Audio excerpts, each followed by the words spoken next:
Broadcasting on the video. All right. Looks like our video is videoing. I'm still trying to make the group chat work. No such channel CU TV. No such channel CU Pipe TV. Okay, hold on. Let me take a picture of my settings. I found it. It was pound CU TV. Oh yes, you do have As to do in that. pound it, my dog. Yes, word. Those are things I don't do on a regular basis.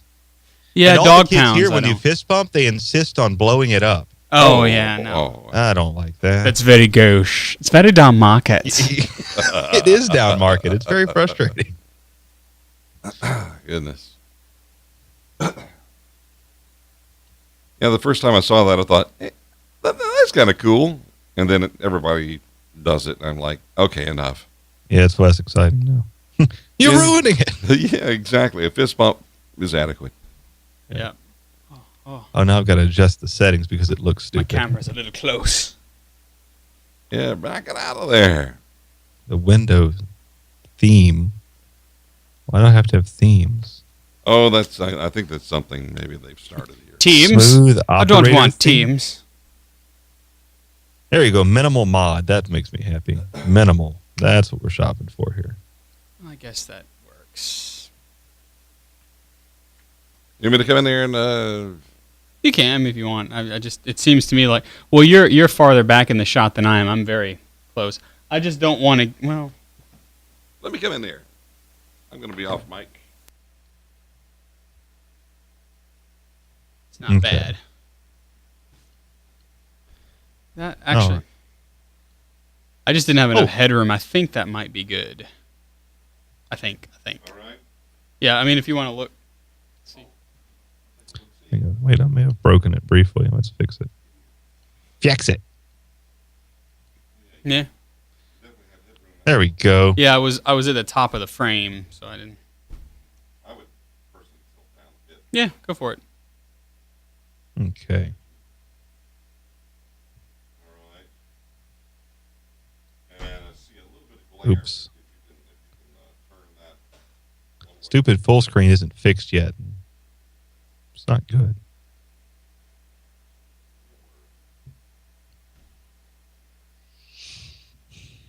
Okay, so there's not going to be any MKT tonight? No. And I'm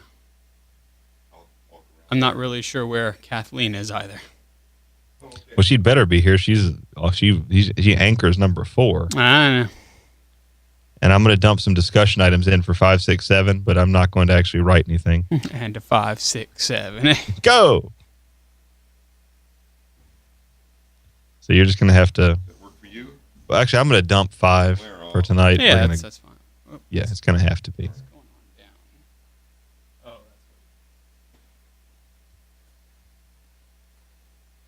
that's Yep. It's outside the safe area anyway. what... That doesn't matter on TV now. Does it? No, because everybody watches everything full screen on their computer. Oh. There's no such thing as overscan anymore. Yeah, it's awesome. It can be awesome, but Well. Okay. Anything else? oh no, I think we're good. Some water? I'll take some water. Yeah, since you're up. Thanks, Jeff. I had a giant steak for dinner. Well, that sounds yummy. It was very good, but I need to eat less steak. Steak. Steak alert. You can't have a steak alert. You can if you have too much steak. But that wouldn't bring forth an alert. It'd mostly bring forth really, really bad intestinal distress. That's true enough. And you know what's not good? Thanks, Jeff. Intestinal distress. You're welcome, sir. That's also true. Proud to be. It's always unpleasant. I'm glad you're here, because otherwise... All right.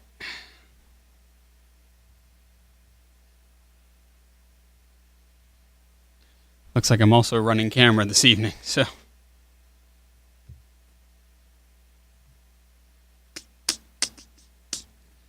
Okay.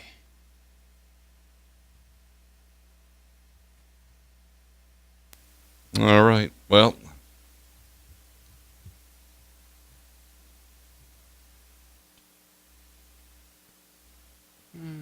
Okay. Yep.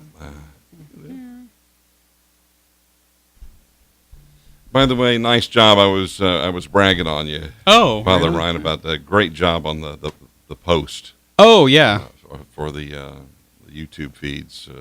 I'm still trying to figure out what to do with the "see you later" On the what now? on the video. I don't understand what you mean by post.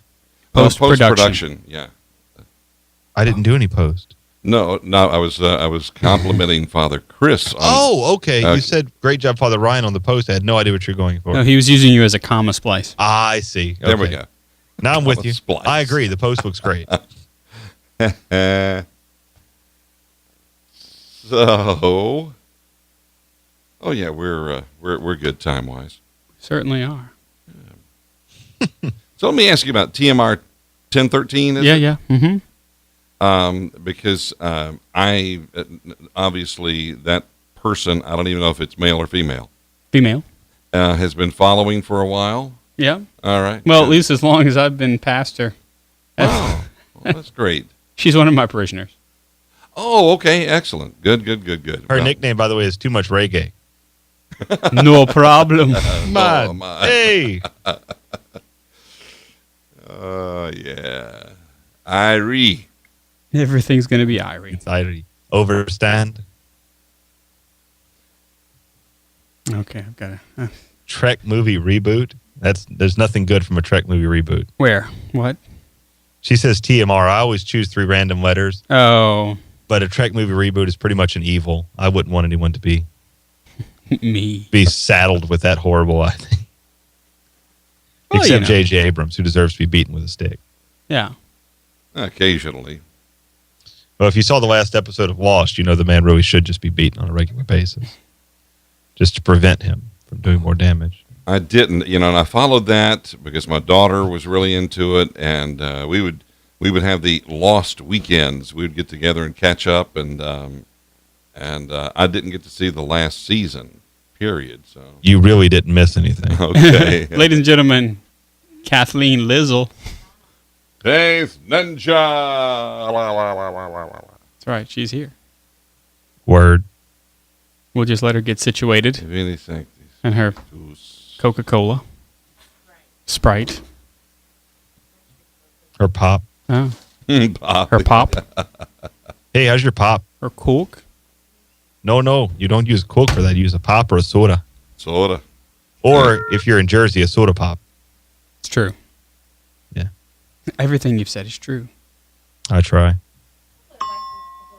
I gave the fire and brimstone sermon today, and I didn't even intend to. Oh, Kathleen thinks that we're making fun of her. Yes, we are. It's correct. Well, I heard Bishop Munch. I was listening to the radio station today when Father Cleo was officially installed. Oh, yes. But Bishop Munch was on the verge there a couple of times. I'm like, I can't believe this is coming, from a Catholic, I say preacher, but bishop. But it was great. Oh, you mean it was a good homily? A good homily, yeah. Well, that's all you can ask for. That's for sure. Got my money's worth. I'm just letting the chat room know now. I might be a little absent from the chat room because I'm also switching cameras. Preoccupied. Yeah. I might. I really just can't spell words tonight. I'm a little absent just because my brain isn't working. Yay. Let me get Kathleen situated here. We had a court of honor for a young boy in my parish getting his Eagle Scout. Oh, nice. And it was very nice. And so I went over and invoked the whole thing by giving Jan invocation. And then I witnessed, apparently, which is a thing, the pinning of the badge, and then I posted on Facebook. Nice. Pinning and the boasting. Yeah, I love it when people photograph and then they share me with the photographs because I can post things around. Right. That's how viral is supposed to work, I think. Isn't that how it's supposed to happen? America hopes. How All do right, you turn Kathleen, off are the you stupid sound? good to go? Oh, her mic's still not on. Oh, there we are. Yeah. There she is. Here I am. And we're using a stereo mic on you Here tonight. I am once again. Rock me like a hurricane. No? Okay. No. Negatory The pattern is full. Negatory Ghost Rider. The pattern is full. alert. Kathleen singing alert. I sang too much yesterday. I'm like, usually I don't, Sing. I do sing, do but sing. like usually I don't feel effects of it. Mm-hmm. Do you I don't- dance like no one's Yeah. around? Sometimes. Most of the times when no one is around. But like I'm not a warmer upper. I don't do vocal exercises. Jeff Blackwell's probably over there going, mm-mm. I felt it yesterday. I did a whole day retreat, and then I sang all night at MP3. Wow. And it doesn't may not really sound like it, but I feel like I can't talk anymore.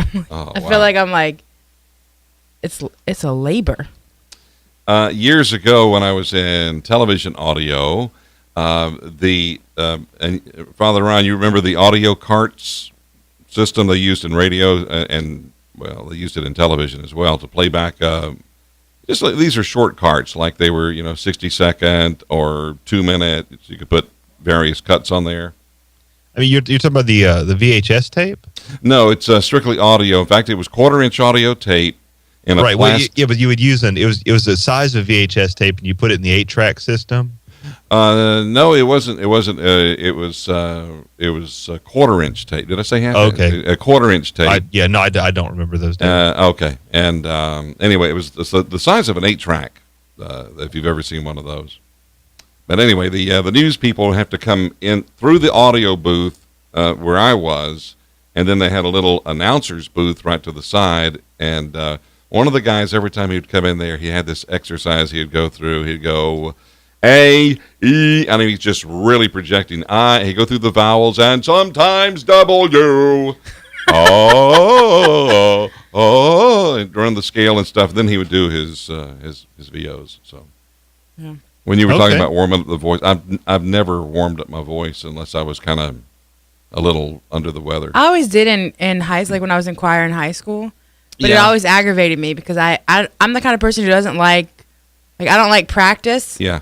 Like whenever I was like on a softball team, I hated practice. I just want to play the game. You I will just wanna- never get to Carnegie Hall. I know. I actually sang there though, my senior year. So Never. Really? All in your right. face, winner me. In your face is copyright Father Jose. You cannot use that. That's true. It He is. wants you to be aware. He's not for you to say. Please do not say. Okay. Father Jose. Okay. That's going to be hard. The media Kathleen, button. you know who Father Jose is? Are we talking What to about? say? Oh, I know two Father Jose's. Is Father it? Jose Father Robles Sanchez? Grande? He's the big man. Yeah. Yeah. He's from Alexandria. Yes. That's why he fought to say the in your face rally. He wants you to be aware you cannot use this on his show. It's Okay. his idea. I know Also, you in your joke. junior high face is his idea. Oh, I didn't know that. Although actually he took that from me. We were sitting, he goes, we want to have a junior high event. What should we call it? And they were going around all this stuff, and I said, why don't you just call it in your junior high face? He goes, this is great. He's great. I love that. I love that. And so I said, take it. Do whatever you want with it. I don't want any credit for it at all. Well, Public domain. I did Immediate. Steubenville South up in Alexandria a couple of times, and man, he would get those kids fired up. Yeah. He was Oh, yeah. incredible. I really enjoyed. The one time I saw him, we went to Steubenville, Atlanta, and this girl named Audrey Assad sang, and she sang this song called "God Is Moving," and she's talking about like, so the whole song is God is moving, love is moving, and there's Father Jose, bringing the monstrance around in adoration and just Wow. leaning in, and he's a big man, he's pouring sweat and Yeah. but he's just leaning across, and the kids are reaching. It was beautiful. It was a Wow. beautiful scene. Mm-hmm. And every once in a while he'd stop and just wipe his face, but it was beautiful. Father Jose need a minute for himself. Please take a minute. Take as long as you need. Okay. Okay. Oh, can I get? All right. Let me start the archive here.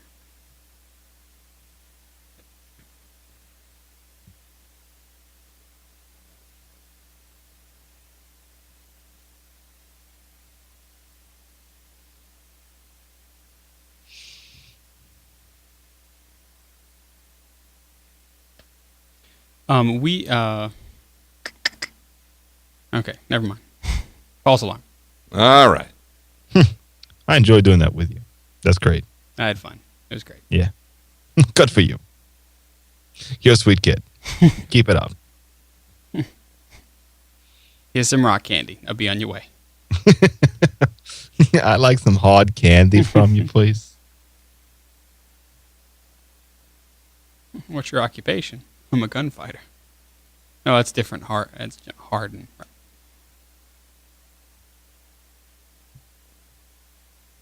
All right.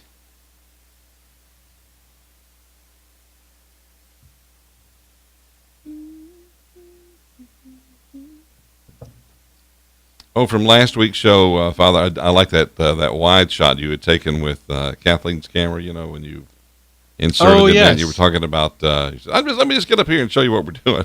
That was great. Mm-hmm. I mean, I've always been a fan of behind the scenes things. Yeah, and I love the because the see you later is a separate. Do you like that? I The fact do. that it's a completely separate video?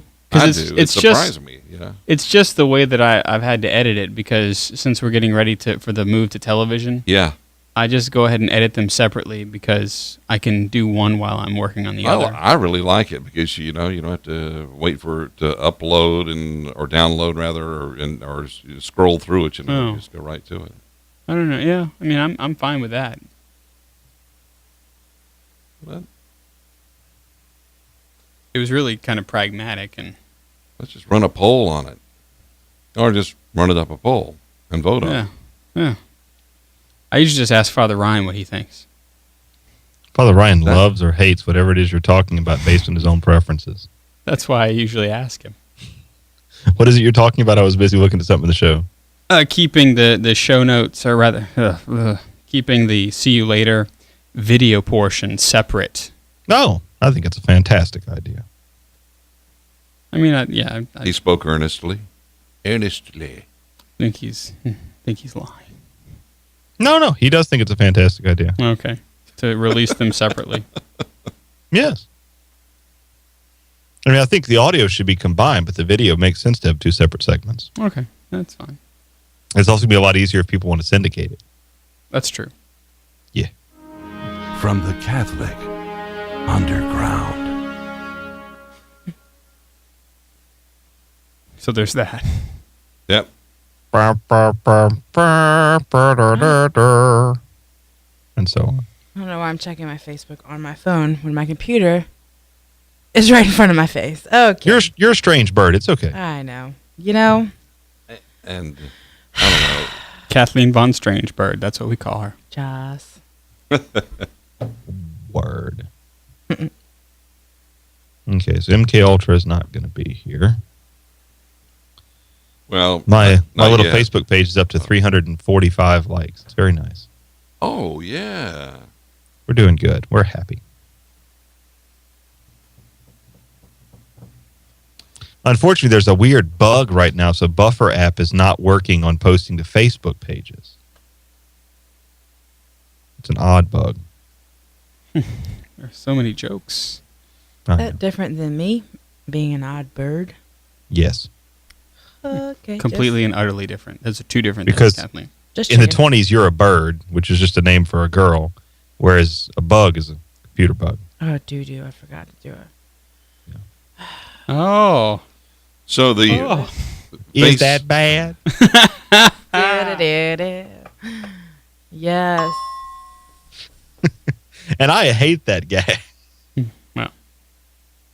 But here I I am. don't all- hate it. It just burrows itself into my brain, and I find myself in my head. Somebody's like, "Oh no, blah blah blah," and I'm like, "Is that bad? Do do do do." There are some things I just have never found funny, and that's one of the things I just never found funny. Except the guy at the end with the bubbles who's just kind of looking off into the distance like a crazy person. But that's not even the gag. I just kind of like the way he looks at the world. You mean through a couple of bubbles? Yes, that's what I mean exactly.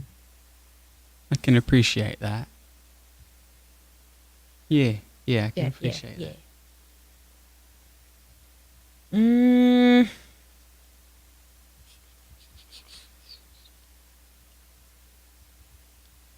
So how do I find you on Facebook again, Father Ryan? Oh, just search for the Minor Basilica of the Immaculate Conception. Okay. All right. Do you know there's another Minor Basilica of the Immaculate Conception established this weekend in Jacksonville? I saw that. Florida. Word. I had Over there in the Kurt on- Jester's neck of the woods. Oh yeah, yeah, that's right. He's in Jackson V.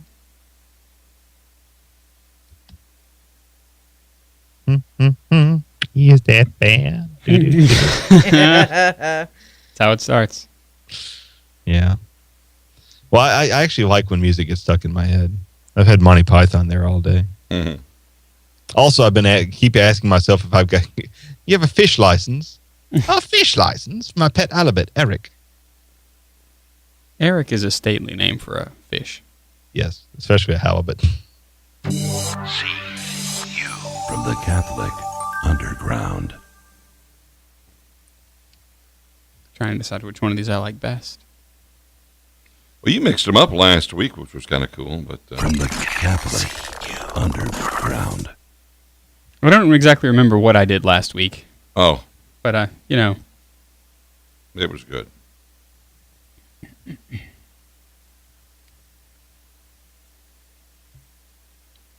Other than Buffy, Angel, Firefly, and Dollhouse, is there another Joss Whedon series I'm not remembering? Buffy, Angel, Firefly, Dollhouse. Then he switched and went to Avengers, didn't he? Yeah, and of course he'll be doing Avengers 2. yes, but also isn't he the one involved in the Agents of S.H.I.E.L.D.? Yeah, that's right. Is that going to be a TV show? Yes, That'll be good. yes, I hope so. If they don't cancel it. I like you.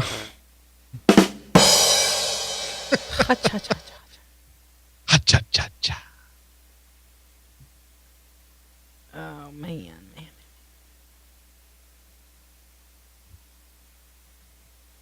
This is going to be difficult switching cameras this week. I can just feel it. Mm-hmm. Just leave it on me. Well, it'll make editing easier. I did my makeup today. I went with a new eyeshadow. Oh. Mm-hmm. How can you tell which is different? Is it darker? No, Is it lighter? it's golder. Thank you very much. My other one was pinker. Oh, okay. See the gold? Oh, yeah, very Hunger Games. Yet not like. I don't think it's overly done. It's The very Kathleen who was on fire. And how I wish she were already blazing. Yeah.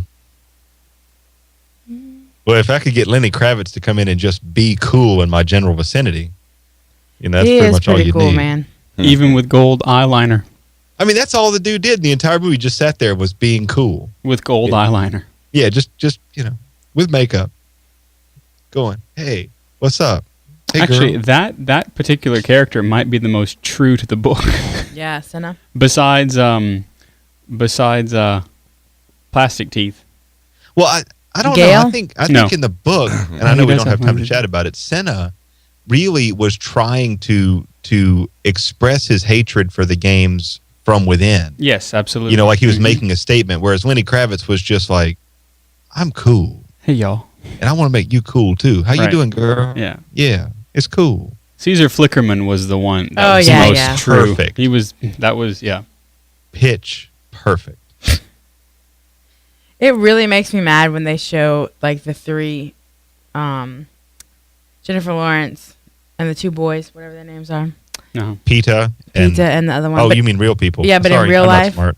and Peta is like Liam probably Hemsworth, maybe. yeah Liam Hemsworth and the other one Tall guy. Hutcherson. Hutchison, yeah, whatever, and he is Hutcherson. like probably 2 or 3 feet shorter than Jennifer Lawrence.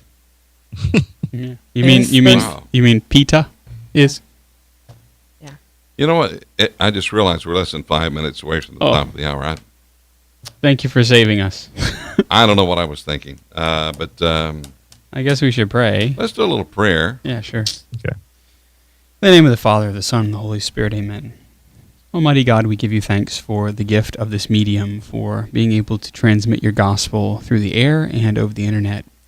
We ask that you would be with all of us this evening. Send your Spirit to be with us, to calm us. We ask that you would be also with those who listen to us live. For all the intentions that we bring, Lord, we ask that you hear them and answer them. We ask that you would protect all of our equipment from any deadly attack of the enemy, and you would give us the disposition of heart to say things that will aid men in their search for salvation. We ask this in the name of Jesus the Lord. Amen. Father, Son, and Holy Spirit. Amen. All right. From the Catholic underground. And talk to them before the Mass, and even if you have your own host, that's even better, but if you're visiting parishes, exactly, or to make arrangement to receive the precious blood only in places that do not have the host. Okay. Well, we've run out of time again, sad to say. We remind people, our listeners and viewers, you can reach us at weboffaith@ewtn.com. Please come back again for another episode of Web of Faith. You've been listening to Web of Faith on EWTN Radio. On the next Catholic Connection with Teresa Tomeo. We'll keep you closely connected to the faith with the latest from Rome, the front lines of the pro-life movement, and we'll also take a look at other crucial issues facing you and your family and our one holy Catholic and Apostolic Church. Catholic Connection, weekday mornings at 9 a.m. Eastern on EWTN Radio. Next time on The Journey Home International, Marcus Grodi talks to Dr. Gerard Casey. He was working all alone scrubbing out beer tankards in an Irish brewery, and Dr. Casey kept thinking life just had to have a deeper meaning. He shares his journey from secular philosophy to the Catholic Church. That's the next Journey Home International here on EWTN. This is EWTN Radio. Macedo Lind is a locally owned group benefits agency and a proud supporter of programming on Catholic Community Radio. Macedo Lind, 866-237-7723, online at info@macedolind.com. Doctors James Abair and Jacob Henderson of Central Dental Care would like to thank Catholic Community Radio for fighting tooth decay in Central and the Baton Rouge areas. Central Dental Care, 261-6645 or centraldentalcare.com. Citizens Bank and Trust is a proud supporter of Catholic Community Radio. Citizens Bank and Trust, online at citizensbankandtrust.com. That's citizensbankandtrust.com. Join us for the Holy Sacrifice of the Mass, live from Our Lady of Mercy Parish in Baton Rouge, weekdays at noon and Sunday mornings at 10:30 on Catholic Community Radio 1380 WPYR. Catholic Community Radio is supported by you. Financial and spiritual support of our listeners is critical to continuing the mission of keeping Catholic radio on the air. Donate online at CatholicCommunityRadio.org. Wednesday, August 21st from 5 to 10 p.m., Drusilla Seafood will be hosting a night in support of Catholic Community Radio. 10% of the proceeds from this one-night-only event will benefit your local Catholic radio station. Bring your family and friends and support Catholic Community Radio in Baton Rouge. Gentlemen, is your lady friend wondering where your manners have been lately? Well, Catholic Community Radio has got the recipe for putting on the Ritz. Science has shown that coffee has natural pick-me-up particles that make you more attentive to others around you. When you join the Catholic Community Radio Coffee Club, you'll receive a space-age travel tumbler to mix your latest Java concoction. You'll get the boost you need, and you'll help Catholic Radio, too. Visit CatholicCommunityRadio.com to find out more. Catholic Community Radio Catholic radio for your community is listener supported. 1380 WPYR Baton Rouge. This is your station. Catholic radio for your community. From the Catholic underground. Today on the show, giving a halo to GK, getting your picks in order, a common core breach imminent, our picks of the week, so much more. The Catholic Underground starts right now.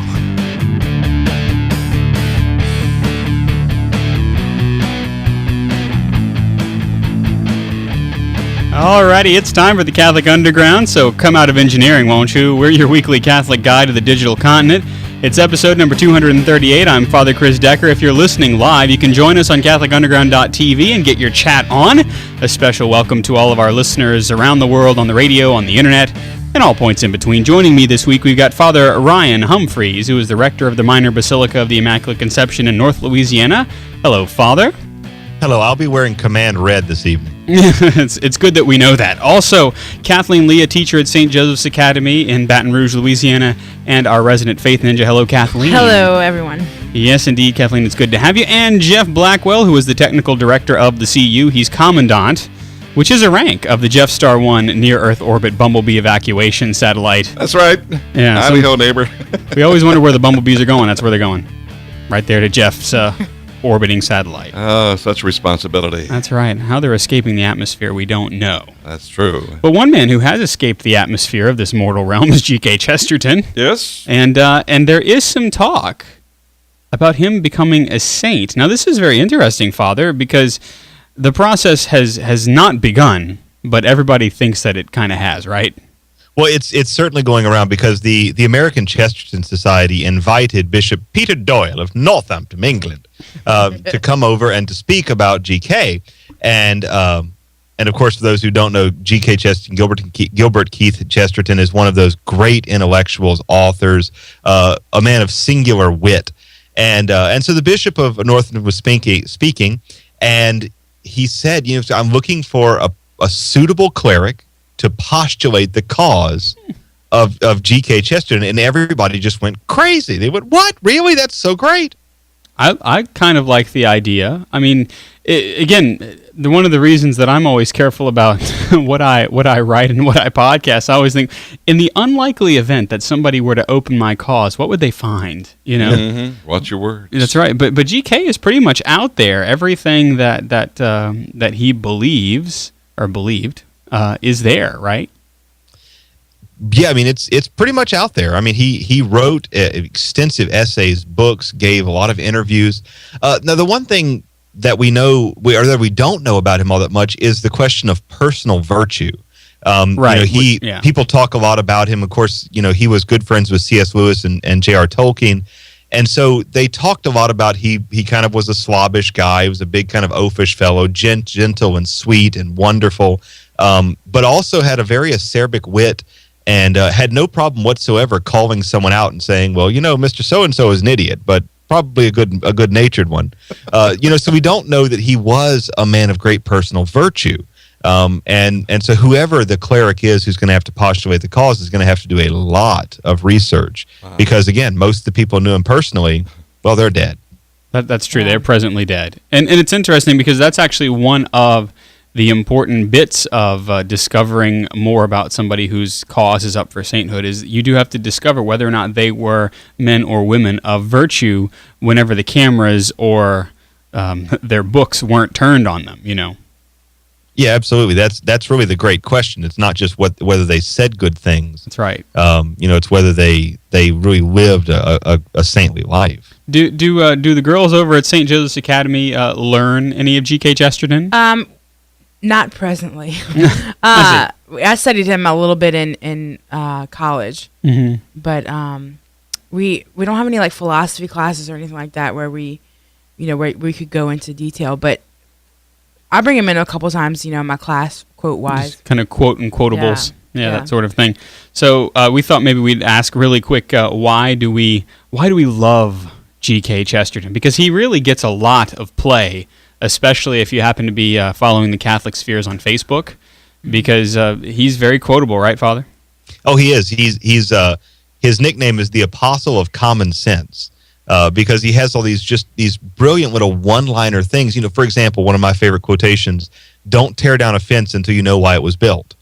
Every good pastor should know that one, right? It sums up so much in such a short amount of space, and he has so many of these wonderful little things where he can say in 2 sentences what it would take somebody else a book to explain. Yeah. Anybody have any favorite quotes from him? Jeff, do you have any GK quotes? Off the top of your head? Really, off the top of my head, I can't put it together because it was he and another philosopher, and I'll have to look it up. I'm sorry, it escapes me. But he was talking about something to do with the war and the war front, but he was referring to himself about it. But I'm sorry. Oh, man. Just drew a blank. You're going to tease us like that. Oh, well. I'll Google it. Come back to me. Yeah. Father Ryan, what you got? Well, Father Brown is a series of books that kind of, I think a lot of people look and say that the Father Dowling mysteries kind of, were taken from the Father Brown books. But he's got so many of these wonderful little scenes. And in the very first Father Brown story he wrote, the bad guy whose name is either Lestage or Lestrage or something along the lines of that, is imitating a priest. He's impersonating a cleric. And so Father Brown is just wandering through London. He sits down and he basically has a conversation with the guy who's impersonating a cleric. And so after the conversation ends and nothing seems odd, Father Brown gets up and goes to the constable and says, "That man over there is a liar. You should arrest him." And later on, the inspector says, "Well, how did you know? He's one of the great criminals of our era. He impersonates all kinds of people." And Father Brown says, "Well, because clearly he denigrated reason in favor of dogma, so he could not be a priest of the Roman Church, and certainly not even one of the Church of England, the C of E." And he just has these kind of little quirky moments where you go, "That's amazing." Because the guy didn't use reason, because he put dogma above reason, it's clear he's not a real Christian. Just awesome. Yeah, just wonderful scene. And there are thousands of those in his fiction. That's right. You got one, Kathleen? I do. I like, he says, let your religion be less of a theory and more of a love affair. Ooh, that's very nice. Yeah. So it just reminds me that, like, even though I studied theology, that my religion shouldn't always be in my head. Sure. But more in my heart. And rather, religion is made to be practiced. Sure, yeah. And it's the practice of our religion that brings us to the love affair. All that in one liner. I know. Me, though, and I quote GK, "Poets have been mysteriously silent on the subject of cheese," unquote. Bam. And that's still true today, Jeff. Nobody talks about cheese. It's true.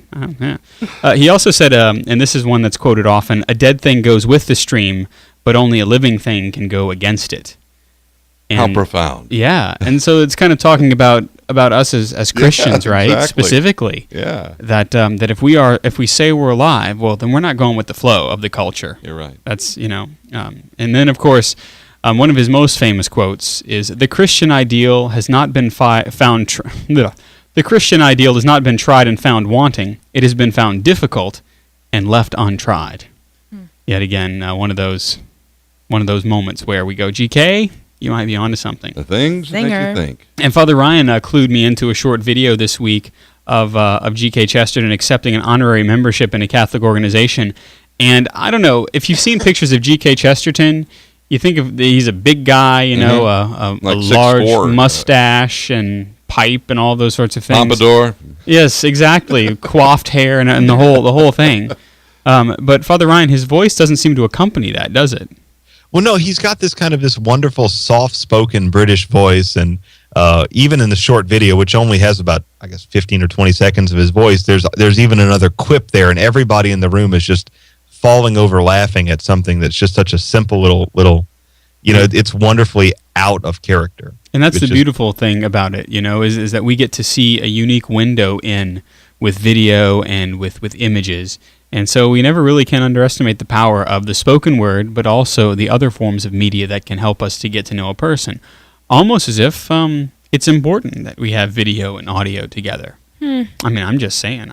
I don't know. I just work here.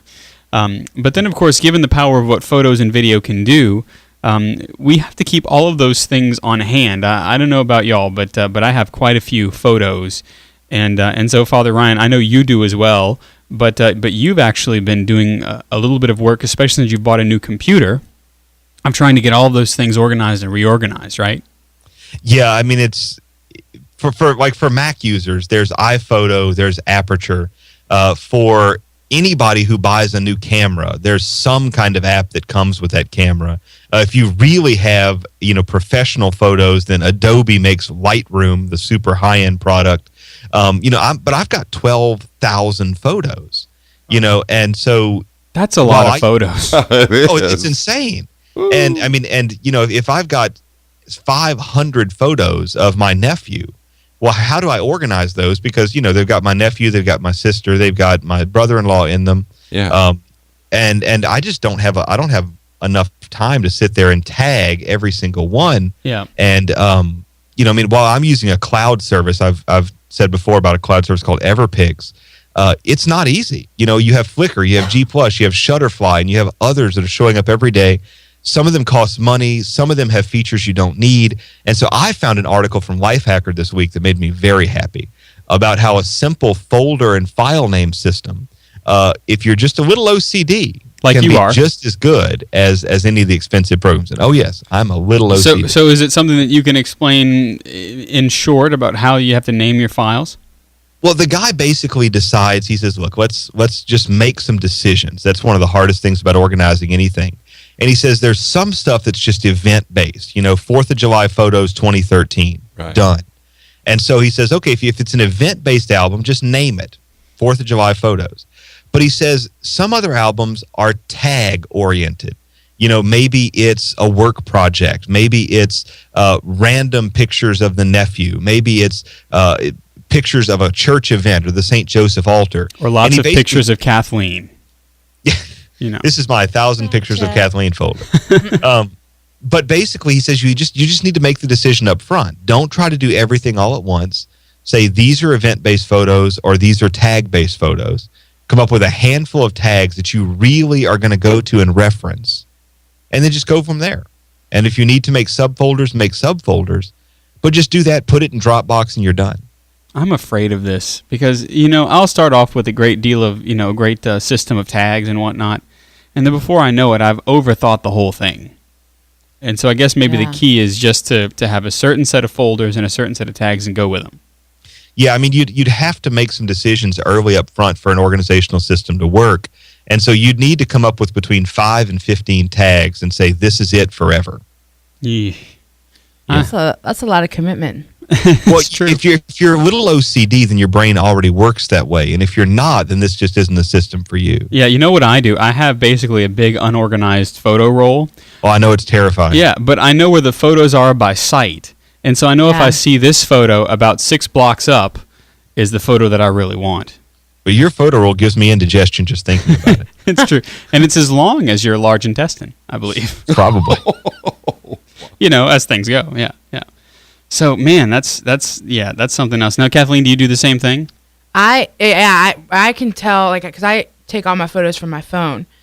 So anytime there's a large, dump of photos onto my computer, I always have to guess and check where they are. But once I get into the folders, I know by sight what I'm looking for. Now, I will get to a point where, especially because as an artist, I have to have certain photos that I can go to, things that I edit with regularly. And I have a naming convention for them. So everything in the Catholic Underground folder, the photos and the graphics are all conventualized, with hyphens or dots or whatever. But I've slowly started moving towards a folder system. So I'm going to have to give this article a read. I guess we'll put it in the show notes for you for sure. Yep. So that you can see as well. Now, continuing with the theme of photos, you might see every now and then if you look on one of the major the news sites or websites. But the Getty Images is one of the big journalistic sources of the United States and of the world, and they're all over. And so chances are you're going to see Getty Images at the corner of some sort of photo credit. Well, the Getty Trust is dipping their proverbial toe into the open source waters, and the water feels really good, doesn't it, Jeff? Yeah. Absolutely, yeah. The J. Paul Getty Trust was established in stages beginning back in the 1940s, 1948. It includes all manner of art and digital assets. I mean, everything from high-res photos of masterpieces to classic and modern art, and all kinds of media, too.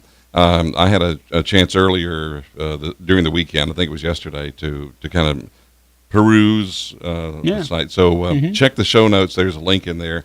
So this week, the Getty decided to begin making the process of open sourcing as much of their content as they can. Which, that's a lot of content. It has to be, and the thing that always comes to my mind is regarding copyrights and what have you. But this just kind of takes care of all that. They began with making all their photos of public domain artworks open source.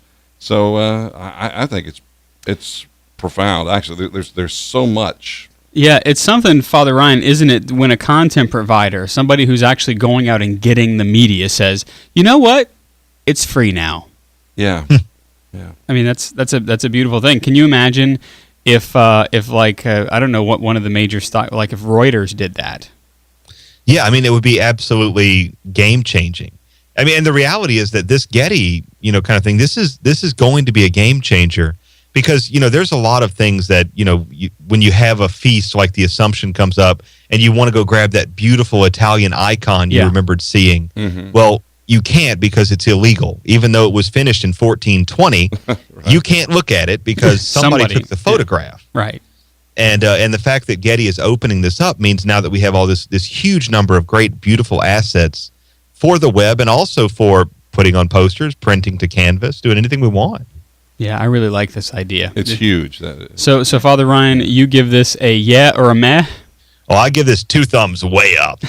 I think this is a gigantic win for everybody, and it's actually a good win for people who are practicing copyright law, because it actually is going to punch into some of that intellectual property rights, and start making us ask some serious questions. And so I think it's a win in every possible way. It's a good thing. Yeah, and I give it a yeah for sure. As an artist who's always on the lookout for images, especially some of the more beautiful, as you say, classical works of art, I like the idea that I'll possibly have the ability not only just to view them, but to also use them in my work, and so that's a really cool thing. I was going to say, on your photo roll now, you need to have a folder for Getty images. I guess I'm going to have to. Yeah, just create a new folder, drag them in there. Yeah. That's right. Or just let it roll like I do. At any rate.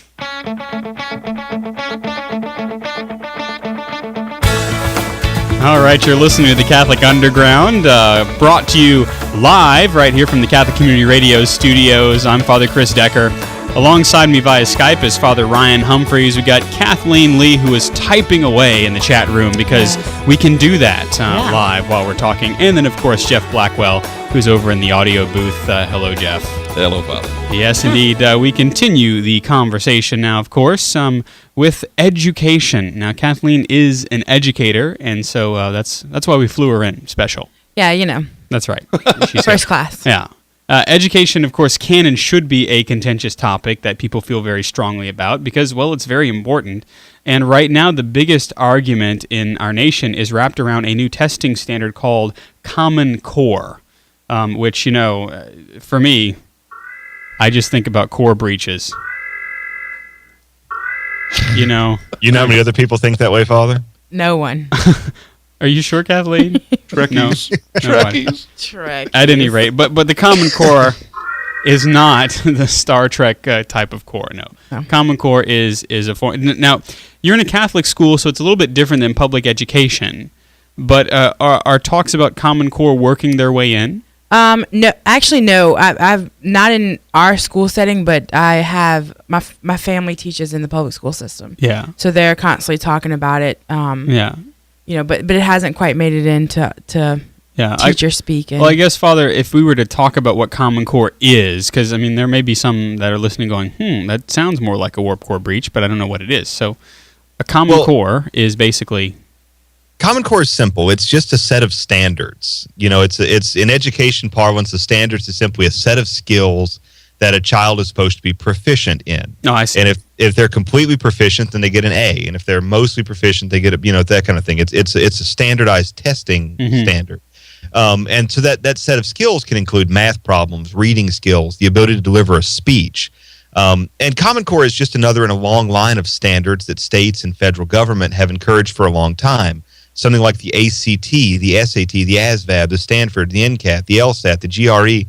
And so many other letters. Yeah, there's all kinds of alphabet soup. All of them are different kinds and different categories of standards that we use to measure the success of our kids. And Common Core is more thorough than any of those. But it's not the same as everything that's come before it in that it is a federal standard for children. And that's a problem because it's always been kind of a golden calf that children are educated by the individual states. Given the broad range of life experiences between Oregon and Alaska and North Dakota and Texas, it's almost ridiculous to expect one set of methods or one way of teaching to be applicable to all the children. It's just huge. Yeah. And so because of that, states have always kind of had different methodologies to teach the same basic, generically speaking, same basic skills. I see. And so the real big deal here, because, I remember whenever I was in school, we had I don't know if we would have called it a Common Core curriculum, but there certainly was standardized testing to make sure that we had some of the basic skills that you have to advance to the next grade level, but also so that teachers could be evaluated as well, correct? Was that part of it? Yeah, right now, a lot of public school teachers really keep or lose their jobs based upon their scores. Success. Yeah. Mm-hmm. And of course, what that's done is it means now more and more teachers, what they call teach to the test, where the teacher is basically just saying, I need all my kids to pass this thing. And so literally, like we have out here in Louisiana, we have a school where the entire 5th and 7th grade year are just test prep. That's all they do. They don't do any learning. They don't have any other classes. There's no art. There's no music. It's just test prep. And it seems to me like there's something missing if that's the case. Mm-hmm. Oh yeah, that's just a mess. You can't expect that to be educating children, right? And of course, to get into the real question of Common Core, the sinister part that makes a lot of people uncomfortable, myself included, is that one, it was adopted broadly before it was actually written, which is never a good thing. So they just kind of said we need a Common Core curriculum, and was it voted? It was voted in terms of, since it's federal? States had to opt into the program. I see. But that's the other kind of sinister part. The federal government said, if you want to continue getting all this free money from the government, you have to sign on board. Oh, so that was kind of the And if you want to get more federal money from the government, you have to sign on board. And so now we have all this Title I money and Title II money and all these things that are connected with, if your school wants to get this big pile of cash, then you've got to go on with Common Core. And if you say no to Common Core, then you lose all the cash. It's the same way with Obamacare. If you say no to Obamacare, you lose all this big pile of Medicaid cash. Mm-hmm. And so it's half bribe. And because it was adopted before it was actually written, we literally don't know what's in the thing. It's still being written. Yeah. Well, that seems, you could certainly say sinister, but one of the things you wonder about that is, well, in the meantime, between the time that we adopt Common Core curriculum and it's completed, what happens to the children? Well, right now, Common Core is still a fairly broad and generic thing, and it's not dangerous in that regard for anybody, because it seems very sweet and open and welcoming, because hey, you do what you need to do. You can do whatever you want to with it. It's just a broad set of standards. The thing is, once it's adopted and once we're dependent on the money, then it becomes possible for federal bureaucrats to say, oh, we've decided to update the standard, and then everything can be changed without any bit of input from anybody at all. So what it amounts to is a very dangerous approach just in terms of our civil rights for the good of kids. At the same time, the way that the program is written is it's written not to education, but to, quote, instruction. And it's not written to teach thinking, it's written to teach, quote, skills. And because it reformulates in that way, we lose the actual humanity of education and replace it with kind of the mechanization of learning. And that's why Catholics have some serious problems with it in a philosophical sense. Yeah, I was going to say, Kathleen, you're not held to those same standards. Sure, but I teach seniors, and I know that they definitely struggle with thinking. I just asked them to write an essay, and in it I asked, "What's your opinion on this quote by Pope Francis? Every leader, to be a true leader, has to be above all a witness." And I said, "What is your opinion?" And I had several just girls, go, right? Start writing. Yeah, who struggled with that, and they said, "I was afraid that my opinion would be not what you were looking for." And that they would fail? Yeah. And so and I found this last year in this course, because I ask a lot of questions. What do you think about this? Where do you think we could go with this? What's your opinion? And they really struggle because it's not the way that they think. They know that there's an answer out there that should be the right answer. Mm-hmm. And they want to be able to give that back to you. And so that you see that a lot in like standardized testing and, Yeah. where they're not asked their opinion. They're not asked to think in a different way. They're not asked to explore their thinking. Yeah. And it's Because difficult. there's also a built-in fear of failure there. Sure, yeah. Yeah, because they're all like, I'm afraid you're going to take off points. And, I told all my classes this week, I said, listen, we might have to have a conversation about what you understand as church teaching. And if your opinion is based off of the truth, I said, but if so, and that's still your opinion and I don't agree with it, it's your opinion. And Right. you get points for giving me your opinion, There you go. Yeah, if I want facts, Sure, yeah. then we'll test according to facts. But if I'm asking you for your opinion, then that's what I'd like. We have one of our chat room users who is in high school says we aren't taught how to apply ourselves, only memorizing everything to pass a test, but without learning to apply ourselves with the skill becomes somewhat useless. Yeah.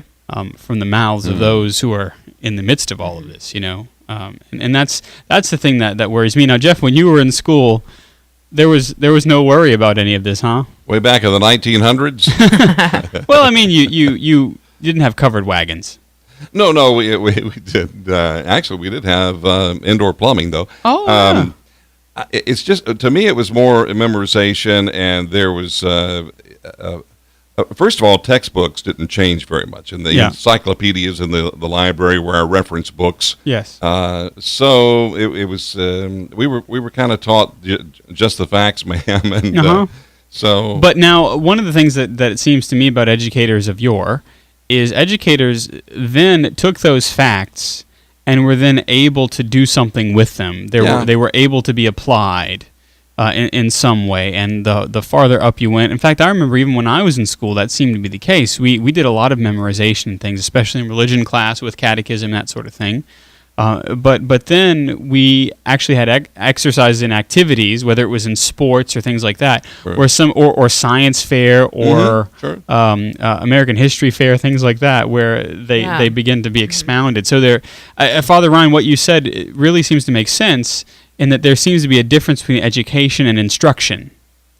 Yeah, I definitely think that's where the philosophical problem lies. We've gotten so mechanized about the whole thing that we've forgotten that we need to understand the core of it. Now, the thing is, a lot of Common Core people are saying, well, this allows us to do that. It allows us to not just say, okay, why, not say what is 2 times 2, but say why is 2 times 2 the same as 2 plus 2? Give me your thoughts on it.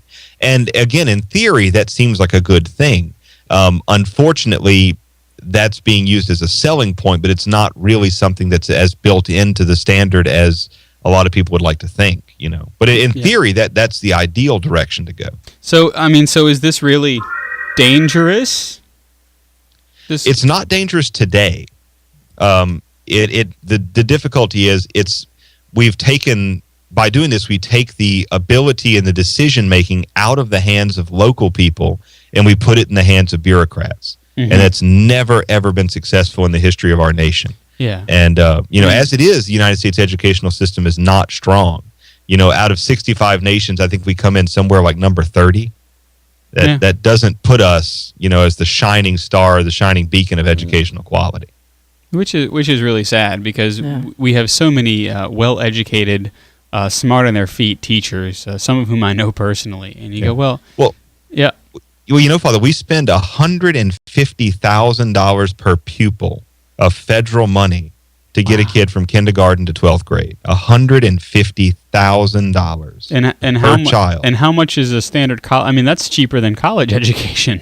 Well, that's 12 years of education, but that's an insanely large amount of money compared to other nations around the world, and we're not successful. And so the idea that more bureaucracy and more federalization would somehow be the right way to improve that situation, is silly to the point of being comical. Yeah. So why should Catholics care about this? Well, ultimately because a lot of Catholic schools and Catholic dioceses are already signing up. They're already excited to be a part of it. My diocese has signed up, and we don't have an option. It's not a choice. The bishop has said this is the way it's going to be. And so that's going to become a more common thing. And certainly as more states adopt it, the accreditation agencies are going to say, look, we're not going to continue to accredit you unless you're Common Core compliant. Yeah. And when you have 40 states on board with something, it's not far before that just becomes the standard for the nation. And once the situation is federalized, we've already seen the way the federal government treats freedom of religion in this culture. Yeah. And there's no good reason to believe it's going to get any better in the foreseeable future. And so I think Catholics need to be very anxious and very concerned. That's true. We always have to look to see where our faith intersects reality, Yeah, I just think about it in, if that practice, that way of education comes into the Catholic school, I see it already where our kids, because Catholicism is part of their education, religion class is considered school, that they memorize the faith in order to give it back to you, but they have no idea where it comes from, why they do what they do. You find it. I'm really excited in my leadership class to do a mass, like a Practicum, week on the mass. Yeah, Why do we do what we do? And my kids were like, I don't even know. And I'm like, yeah, I know. But that whole idea, this whole practice of studying your faith for the test and not knowing why it is we do it. That's what scares me. Well, and we've talked about that so many times that unless we start with that system of kerygma where they acknowledge personal sin and accept divine mercy, and then have a hunger that comes from those kind of things engineering on themselves, then teaching theology is nothing more than an academic exercise. And so unless we can get these kids and teach them to go to the Lord and say, Lord, I'm a sinner and I want to receive your mercy and experience the kind of profound love that God has to offer, and that not just the warm and fuzzy love, but that real redemptive love, then everything we do in terms of catechesis, is largely just spinning our wheels. That's right. That's very true. And again, there are times for memorization, there are times for instruction, but there are also times for education, and the two can work hand in hand, right? Sure. Absolutely. That's the idea. Well, very good. Let us know what you think. Backchat@CatholicUnderground.com. From the Catholic Underground. We can all agree on one thing about our kids, and that's they deserve to live. They deserve life. That is true. And so now pro-life workers are calling for a National Day of Remembrance for aborted children. Now, this is a really interesting idea, isn't it? Yeah. September 14th will be the National Day of Remembrance, and it's actually the 25th anniversary of one of these 30 burial sites across the nation, where in Milwaukee they started, it's the 25th anniversary of one of these sites being opened. And it's an effort of prayer and education focused on these locations throughout the United States, in which bodies of children killed by abortions are buried. And they're going to tell the stories of these burials and having simultaneous memorial services at each of these sites. Yeah, and so through it, which I think is really cool, the public is brought to a deeper awareness of the humanity of these children, and the inhumanity of abortion. And what I think is really cool is not only are they working to bring about public awareness, but to lead those who have lost their children to abortion to a greater measure of healing. Yeah. One of the things that I don't remember if it was you and I that were talking about it, Father Ryan, or if it's something that I read today, but I even forget who said it, but the notion that America as a country won't begin to acknowledge abortion unless it sees abortion. Yeah, I read that today too on the Facebook, and it's very true. I mean, unless you really see what it is, and what really how disgusting and evil it is, we can't appreciate it. It's sort of like slavery. Slavery in theory, it's just some people working and not getting paid quite enough. And then you see somebody who's actually in slavery, or even today, like sex slavery. Yes. What the reality of that is so horrific that once you see it, you can't not want to be involved in trying to help people out of this kind of horror. That's right. And I know little small things are done on the local level, like by the Boy Scouts and the Knights of Columbus, that have they set up the cross graveyards and things like that in parish houses and parish yards and things like that. But this seems to be a very kind of positive thing in the sense that we're recognizing that millions upon millions of children have been aborted, but at the same time, by making this public act of burying the bodies that we have of those who have been aborted, perhaps we can bring some sort of remembrance Sure. for the good of the soul of those children that rests in the arms of God, but also so that we can make a visible sign. I mean, we're people of a sign, always looking for a sign, right? You know, and this seems to be a sign for me. I work with our Students for Life at St. Joseph's, and we always talk about abortion and pro-life, and they always want to bring cute baby things because it's all girls. Oh, yeah. And then that moment when they see, maybe on the March for Life, they see a graphic image of what abortion is, and it just stops them. And I've seen it, like the total transformation of their belief. And it no longer is something that is cute and fun to stand up for, but that's real. And that's a real need and desire in their heart to stop. And so, the power of imagery sometimes can be powerful. Yeah, absolutely, especially. And the thing I like about it, too, is it uses the importance of ritual. I mean, there's nothing that's more gut-wrenching than to have to celebrate the funeral of a child, you know, and to be able to enter into a ritual, this burial service, to allow, in a sense, a liturgy to speak, because that's what liturgy does. It's something that we offer back to God, where He speaks specifically to us. And this seems to me to be a very good idea, and then also calling for maybe something that would be a continual day of remembrance for those who are aborted, to bring it into the public sphere in a way perhaps even more than the anniversary of Roe versus Wade can do. Wouldn't you say that, Father? Yeah, I think so. I mean, this is a very real thing, because you're standing there and you're looking at a grave that could fit one person. You say, there's 40,000 babies buried here, you know, or some just insanely large number. Yeah. You know, and that speaks so loudly. And the only thing that we could even possibly compare it to are some of the areas of the world where there have been mass genocides as a result of war. And you've seen them, I'm sure, these mass graves where there aren't enough graveyards to bury the bodies, and so they're all in one, placed in one large pit. I mean, I think about certainly Auschwitz and Dachau, and then of course in Sarajevo and in Bosnia and Herzegovina and all of those areas. Well, all of those, I don't even know if we could do the math, but all of those are going to pale in comparison to what we allow within our own country. That's right. And Well, I mean, and if you want to look at all the victims of all the wars that have ever been fought, you know, that barely compares to the last 25 years of abortions. That's right. That's very true. And so the least that we can do, it seems to me, is to have a National Day of Remembrance for aborted children. It's a very good idea. Yeah. One of the things that we certainly encourage is traveling. You know, and certainly going to one of these sites to pray is very, very important. And there's something that we as Catholics do that's very important. That's not just simply travel, but we call them pilgrimages. Now, Kathleen, you might be tempted to go somewhere to a church and call it a pilgrimage, you know. Yeah. But just to say that I went to Pennsylvania, and there was a specific Catholic visit to a site. Austin Catholic New Media has a blog post giving us reasons to go on a pilgrimage. Now, some of us don't need any reasons whatsoever. We're just ready to go. Yeah. You know, exactly. I have a list. You have a list? Yeah.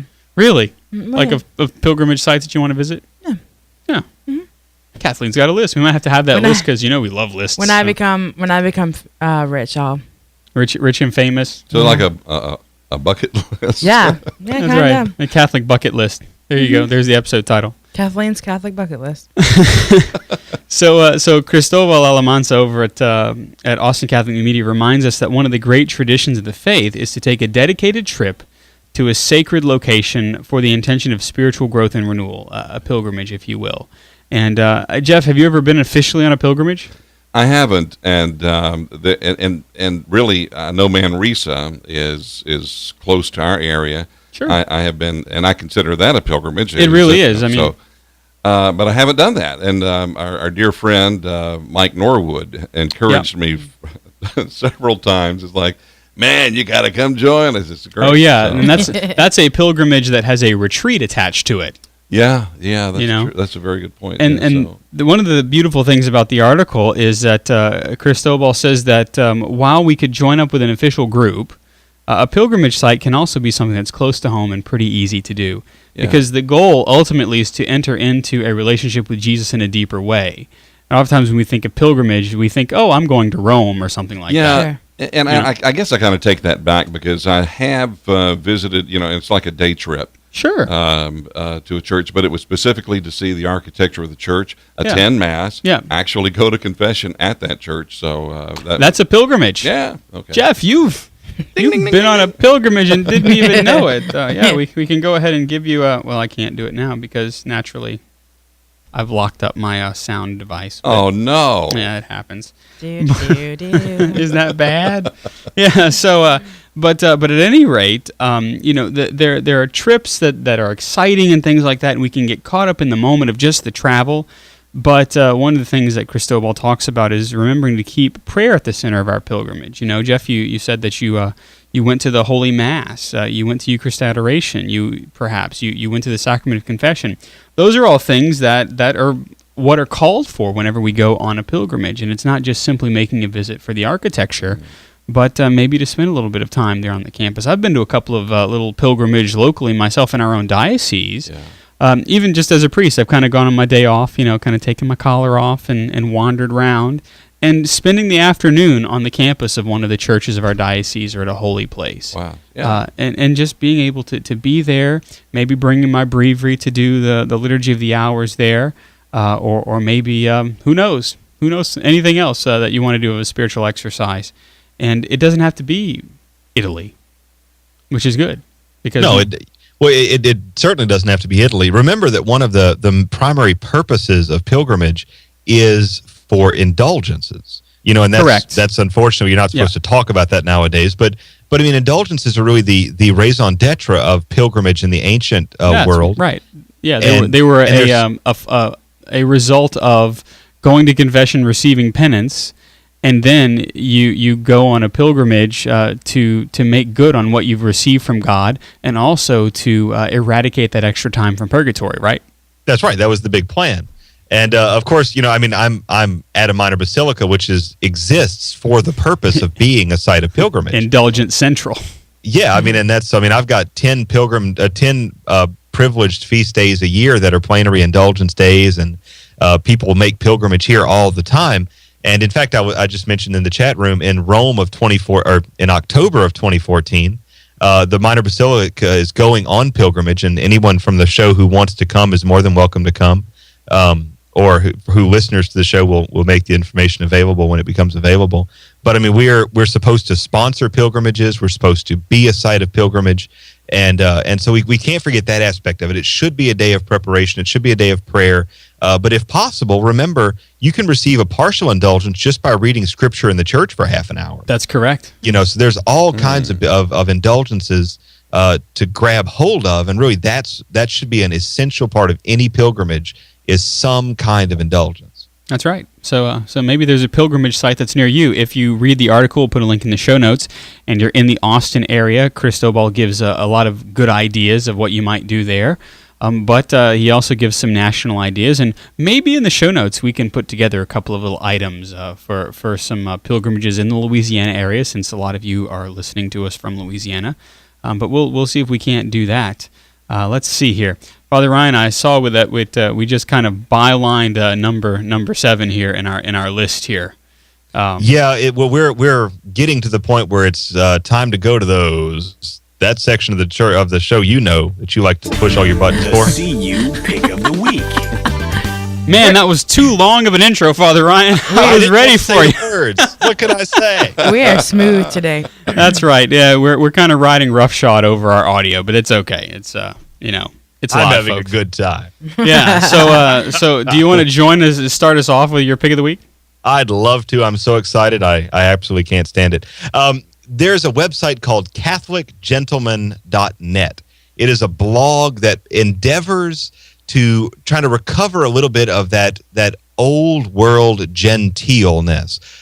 There are posts on there about shaving with straight razors. There's posts on there about which being you do. really. Oh, I do. And being a courageous man, and there are examples of courageous Catholic gentlemen that are featured. The art of smoking a pipe is featured.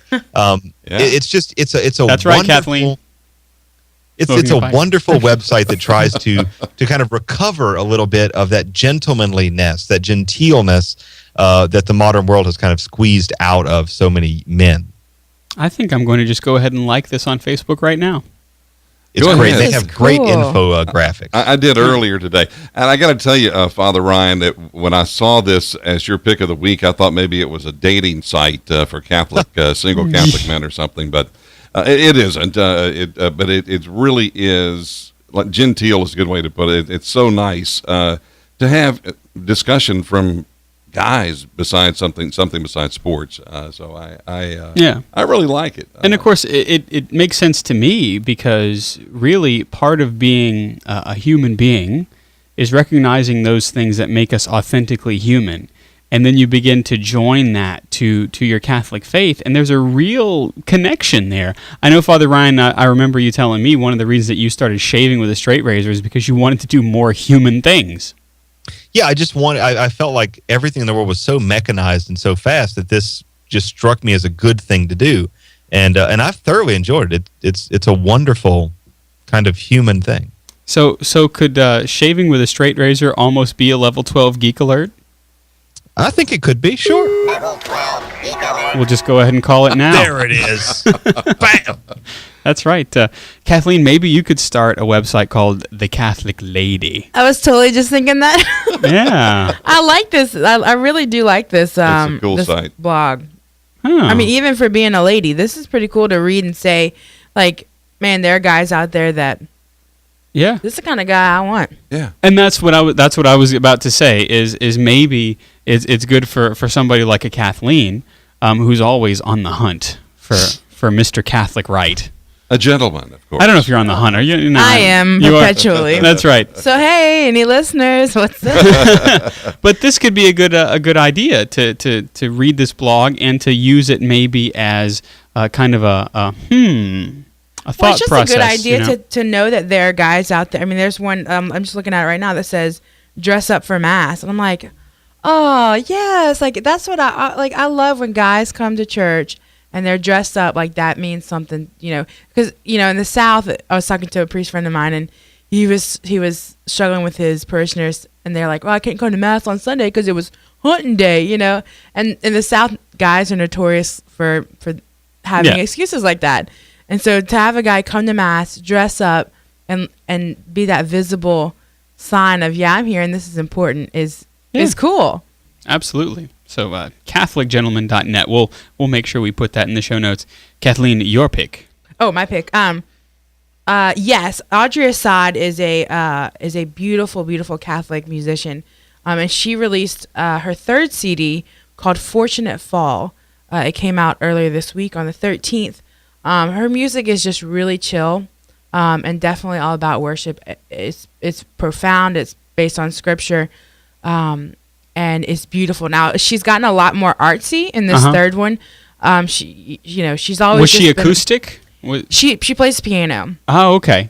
So where it was a little bit more mainstream, this one's a little different. It's still, it's very beautiful. So the editing is maybe a little bit more modern. You can tell she's kind of gotten into her. Into her groove as an artist. Right before the CD came out, she shaved half her head and now has a really cool indie look. She's really cool. I follow her on Twitter and she's pretty excellent. She's in her 20s. Oh, Audrey Assad. Okay. Assad, and you can find her music on iTunes and Amazon and all that. She's stuff. all over. Yeah, so Fortunate Fall is her CD. Do you know where Fortunate Fall came from? I'm guessing here.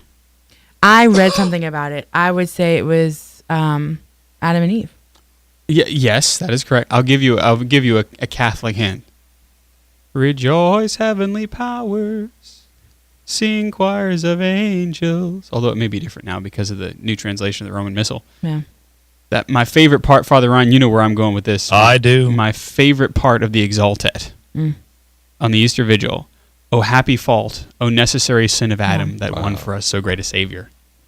Fortunate fall. Yeah. If you get another cat, you should name him Felix Koopa. That's what I'm going to do. That's what I'm going to do. It was a girl cat that I got, so I didn't feel good naming her Felix. Guess I could have, She would have Felicia Koopa. That's right. Although she totally is a Felix. She has faults all the time. My cat.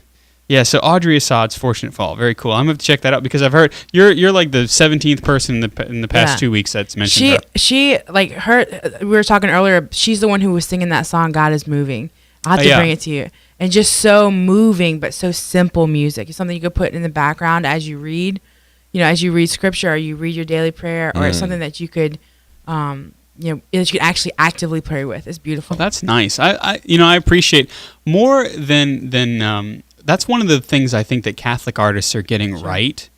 Is there seem to be a little bit better to pray with. There are very few. I don't know. I don't have a very wide scope of Protestant contemporary musicians that I listen to. Very small scope, but a lot of Catholic authors are doing that. They're providing music that is suitable for especially for Catholic prayer. And you might say, well, what's the difference? Well, there are certain key phrases and things that perk up the ears of a Catholic that allow us to pray. Huh? It's not a pop song. Like that's what I think a lot of Christian music tends to be. It's very it attempts to. It's a little complicated.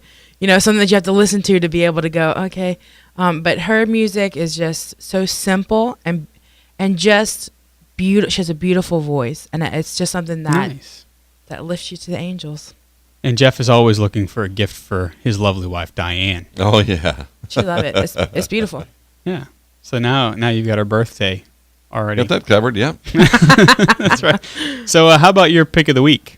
My pick of the week is an app, and it's free, and it has to do with here in the last few weeks I've been, in fact, I've had it about 3 weeks, this app. It's called Pacer. Oh. And it gives you a means of logging like your blood pressure whenever you take that in the morning. But more important, it's like a pedometer for your iPhone. So really? It uses the accelerometer in your iPhone? I don't know how it's done, but I was thinking if it was some GPS. Deep magic. I was thinking if it was GPS, I'll just put it in the car and drive around a little bit and really rack up the miles. But no, it's based upon stepping and movement, and in fact you can set a reminder. It'll buzz, and it's like, hey, time to get moving. You've been sitting too long. So hey, you lout. But you'd have to call me names. The whole point is to get you off the backside of your lap. Yeah. And get moving. But you can also it'll tell you how many calories you've burnt, how many steps you've taken, and trying to get you from the couch to 10,000 steps a day. Yes. Okay. And I've not gotten close to 10,000, but 5,000 or 6,000 a day, and it's surprising. But here's the catch: you have to have it on your person to be able to work. No problem there. My phone is never really that far from me. So. Anyway, and also it creates trends. It'll show you how you've been doing over the course of a week, how your blood pressure, how many calories you burn, that sort of thing. So it's still a load, not as much of a load. Believe me, I'm still in that, heavy load. But I'm working on it. Yeah, and that's what these apps are useful for, right? They're there to get us there to start working. I know. Yep. Father Ryan has his Fitbit. I've lost my Fitbit. I don't know where it is. I'm not sure where it is. What's a Fitbit? I'm shocked. Yeah, I know. I was using it, and so it might be in the washing machine. I don't know. But not anymore. Not anymore. No. It might be in the bottom of a litter box now. Yeah. But yeah, Fitbit is kind of like it's a pedometer, but it also tracks your sleep and things like that. Oh, yeah. okay. So it's neat that there's something on an iPhone that Pacer.cc, by the way, is where you check it. Okay. Check it out. We'll make sure that we put that in the show notes. And of course, my pick of the week is I've been using my Kindle Fire a little bit more and more for juggling books. But every now and then I want something that's a little bit different, and so I started looking for Catholic magazines because the Kindle, the color Kindle, has magazines that you can subscribe to, and there are a few Catholic magazines on Kindle, and I'm subscribed to a couple of them. Actually, one of them that I didn't put in the show notes because they might be useful for a couple of you that are listening. It's called The Priest. It's put out by our Sunday Visitor. It's a magazine geared specifically towards other priest. And it even gives you little homily hints and things in the back, and really things that are pertinent on priestly ministry. Very nice. But you can subscribe to that. It's like $2 a week. And then our Sunday Visitors News Weekly, which is a newspaper, they also have a Kindle edition, and I believe that's $2 a week. Oh, that's great. And then also, Father Ryan, you might like this. First Things Magazine is also on Kindle magazines, and I would imagine that it might work also for any Amazon store friendly thing. So I don't know. Can you read books from the Amazon that you purchased on the Amazon store? Do you know, Father Ryan, if you can do that on your Nexus 7? I can. I can read just about anything from there, but I find that First Things is actually better from their website than it is from their compressed feed. But I mean, yeah, no, it's spectacular. I read Southern Living on my Kindle all the time. Oh, there you go. Yeah, because he is in Natchitoches, where Southern Living has its epicenter. It's required reading. That's true. That's right. On the back of every toilet in Natchitoches is a copy of Southern. There's some great barbecue recipes this month. Oh, really? Yeah. Now you perked me. That's right. Yeah, Jeff, you will be walking to the meat section of the store and then to your grill. So you're getting those steps in. Sure, that's right. Sugar-free, though. That's right. Exactly. That's right. Yeah. All things in moderation. Oh, my. So First Things and OSV News Weekly. And if you happen to be a priest and you want to subscribe to the priest, you can do that. So those are our picks of the week. You can always let us know what your picks of the week are. And of course, Jeff, we thank folks for helping us out. Indeed. Portions of the Catholic Underground are brought to you by audibletrial.com/Catholic Underground. That's audibletrial.com/Catholic Underground. That's right. And for the show notes that accompany this episode and the podcast version of this episode and the video version of this episode, if you want to find out more about our apostolate and the ways to connect with us, you can go to CatholicUnderground.com and get all of that information. Well, Father Ryan's church is online at minorbasilica.org, and he is at FR Humphreys on Twitter. Thank you, Father Ryan. It's been my pleasure. We've also got Jeff Blackwell. He is the tech director for the CU, and he also runs all the turbines at the Blackwell Communications Group, jeffblackwell.us, and Jeff Blackwell us on Twitter. Thank you, Jeff. It's a privilege. Yes, indeed. Kathleen Lee is our faith ninja at KathleenYABR. Thank you for joining us, Kathleen. Anytime. And you know me, I'm Father Chris Decker. You can catch me on Twitter at Digital Catholic. Join us on the interwebs at CatholicUnderground.tv for the See You Later.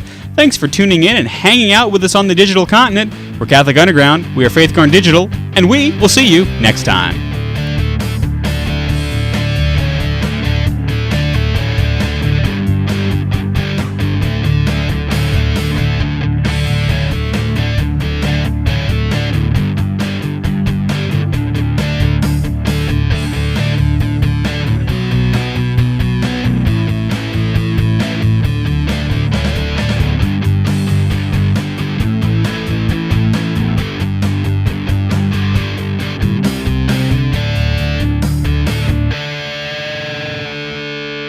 From the Catholic Underground.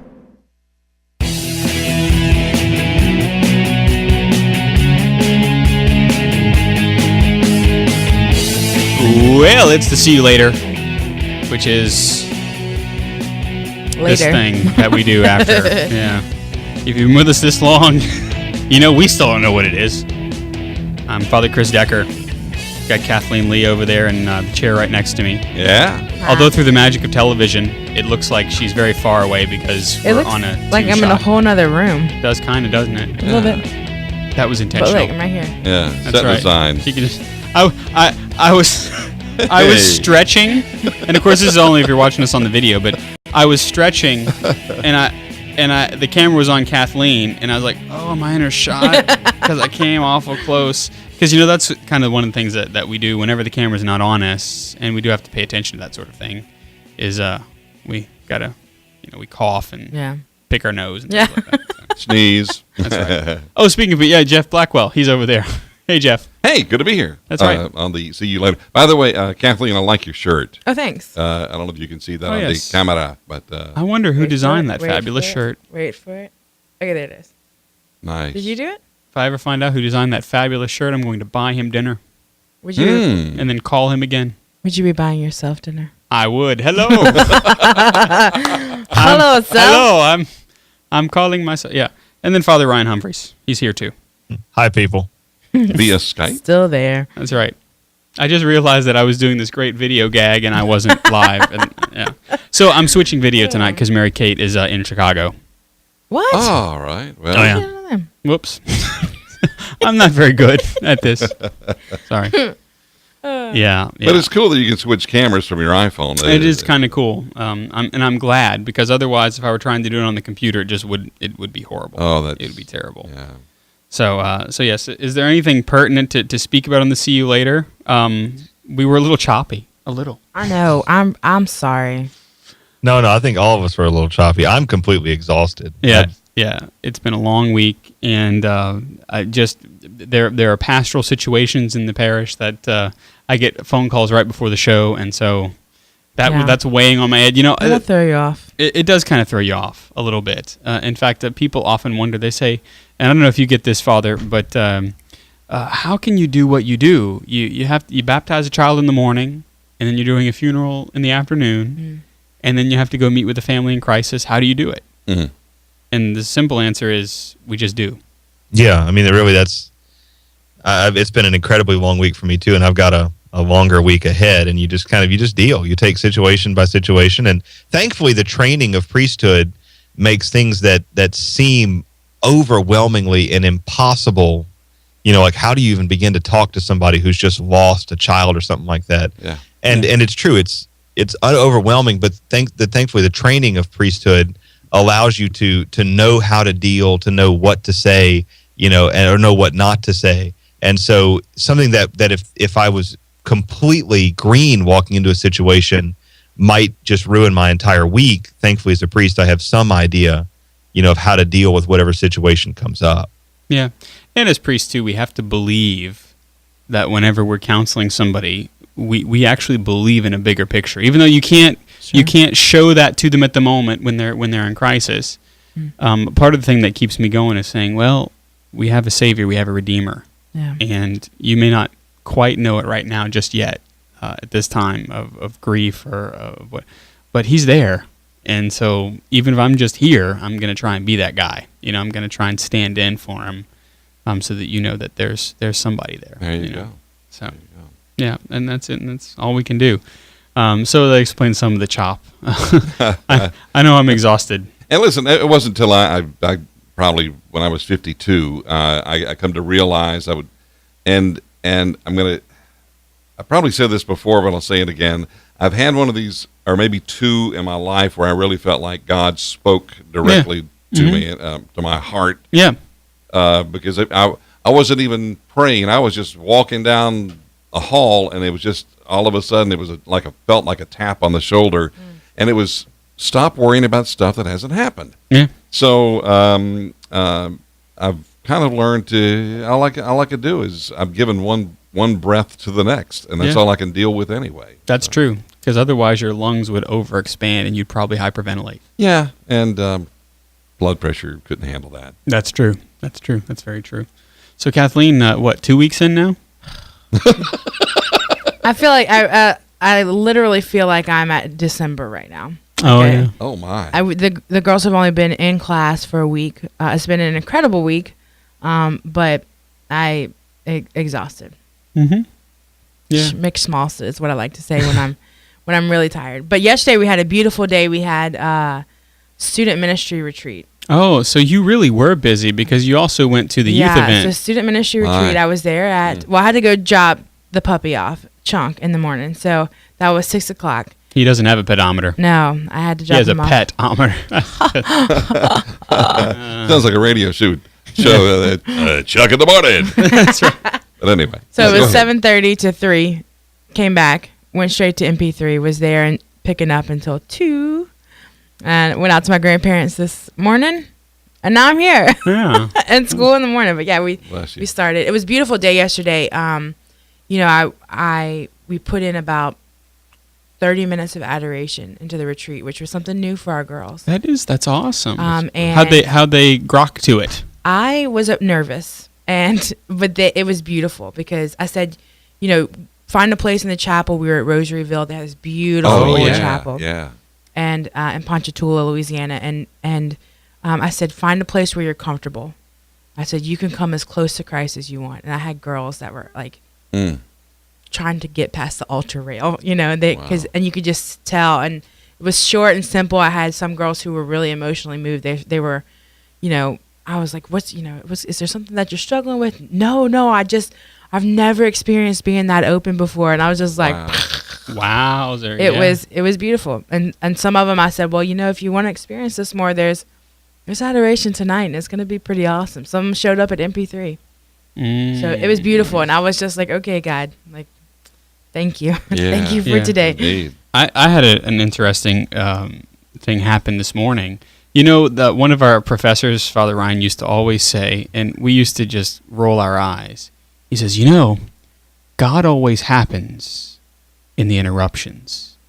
God always happens when we're busy and we're trying to, and we're like, yeah, whatever. Well, this morning, I have 2 parishes, and so I have to essentially rush from the end of Mass, my 8 a.m. Mass, to up the road to my next Mass, which is an hour in between. But Mass isn't usually over. The 8 a.m. Mass isn't usually over until 9:15, 9:20. And I know that if I get on the road at 9:25, then I can be at the other church in time for Mass. Yeah. And this morning I was shaking hands and saying hello to everybody, and then somebody asked if I would anoint their sister. And I said, sure, absolutely. I can do the anointing of the sick. I appreciate doing it, and I've got it in my head down to a science where I can do it quickly, you know, and expeditiously to get going to the next parish. And just in talking with the person, it became very aware that person hadn't really dove into their faith, you know. Okay. Just some very simple questions, you know. And so finally, I asked, you know, have you been do you go to Mass? And I said, well, no, sometimes I go to this other church, and sometimes I come to the Catholic Church. And I said, well, why? And there was really no specific answer. There was no really good answer. And so I was able right there to evangelize that person. And it's as if time just melts away. Yeah. You know, and I remember saying to the Lord, you know what time I need, so give me the time, please. And essentially welcome this person back to church through the sacrament of anointing the sick, and getting into my car, and then offering a book. I don't know if you've read Matthew Kelly's Rediscover Catholicism. It's a very good book, even for those of us who are still playing the home game, you know. And to be able to do that and get in the car and go, Lord, you happened in the midst of a big interruption, because my first inclination was to go, okay, I've got to get to the next thing. But had that been the case, then the Lord wouldn't have been able to roll, you know. There you go. And so, stop worrying about masses that haven't been said yet, you know, as one of those sorts of things. But it was really, really cool. And it's akin to being able to look into the eyes of one of those young people and go, yeah, but there's more. Yeah. It was definitely a time of, like, I'd been worrying about scheduling and are we on time, and do we have time for this, and is this even going well? Right. And then it was like God punched me in the face and said, yes, because I'm in charge. So nothing like those spiritual 2x4s, you know? Yeah. I know Father Ryan has been relying upon those 2x4s to build the foundation of his new assignment. Yeah, it's been absolutely insane here, and it's you know, but at the same time, I'm very happy with the chaos and confusion. I even mentioned that to the teachers when I invoked the beginning of the new school year. I said it's going to be crazy and chaotic, and they said, "Don't say that." I said, "Well, it is. It's just what it is." Yeah, it's true. At a certain point, we simply fall in love with the insanity the Lord has for us. That's right. You know? Maybe that's what it is, Father. We're just insane. I think so. We already know that all those who teach in the Catholic education system are insane. You have to be. Yes, absolutely. You know, you have to be. I mean, just look at Kathleen. She is a bit of a wackadoo. Now there's a freeze frame. You know. Wackadoo. Yeah. Oh man, I gotta stop doing that. But anyway, so I guess maybe our parting words to you, our listener, be a little crazy, because that's the best way to be Catholic. And it's only there when we're a little bit crazy that we can listen to that voice. That's the real voice. That's my favorite way to be. Yeah, exactly. That's right. So, anyway. From the Catholic underground. That wasn't the sound I was looking for. These are not the sounds you're looking for. Yeah, we're definitely going to have to do this. Alrighty, it's been the See You Later. A little shorter than usual. Jeff Blackwell, thanks for joining us. Hey, but I tell you what, that was high calorie right there. Well, it's kind of like one of those protein bars, It doesn't look like much, but you don't have to eat for 3 hours. There you go. So there you go. It's been fun. Kathleen Lee. Is that bad? Is that bad? Do. Father Ryan. Yeah, it's not that bad. And you know me, I'm Father Chris Decker. It's been the See You Later. CatholicUnderground.com is the place to go for us every week, and we'll see you next time.